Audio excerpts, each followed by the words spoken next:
Good morning guys, good afternoon, good evening. Welcome back to my channel, Bella and Bing. For today's video, mag-iikot tayo guys sa Ayala Avenue going to Manila Pen. Ito'y galing lang tayo sa Bandia.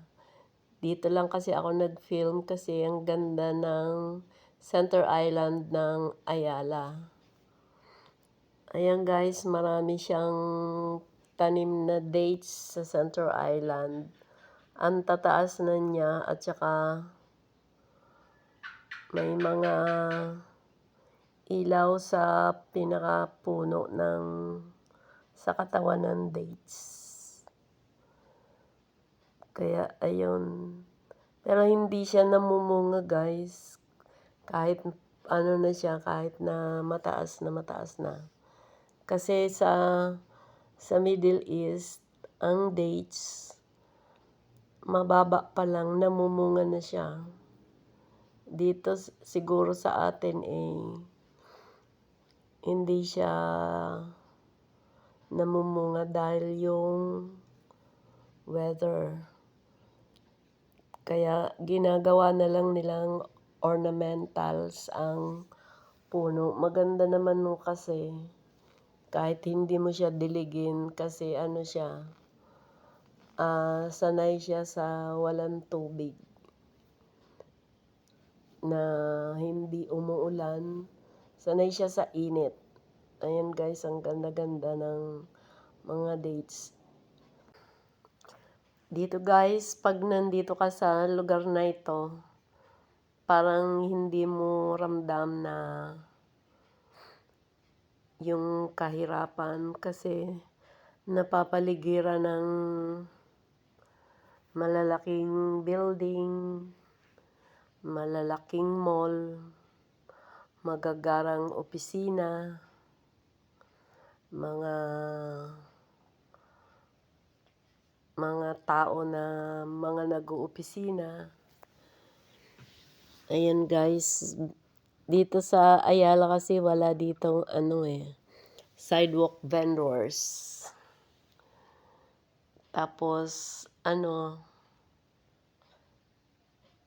yung disiplinado ang mga pedestrian at tumatawid sa tamang tawiran. Hindi katulad sa ibang street na kahit may pedestrian, kung saan-saan lang sila tumatawid. Kahit may pedestrian lane. Pero dito guys, hindi po pwede yon. May tamang tawiran, may tamang sakayan. Hindi ka pwede pumara kung saan-saan lang. Kaya sana ganito din sa ibang lugar. Kahit hindi ganito kagara ang mga buildings. Yung magkaroon ba ng disiplina ang tao na sumunod sa batas trapiko. Kaya tingnan nyo guys, walang mga naglalakad sa gitna,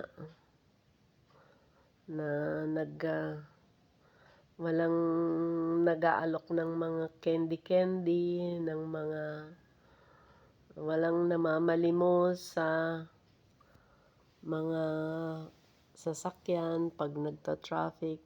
Ayan, ang tawiran niya is underpass, hindi overpass. Tapos ang mga sakayan may designated area. Pag sakayan lang. Enjoy the music guys while you are watching, and enjoy the view of Ayala going to Manila Pen. Thank you and bye-bye.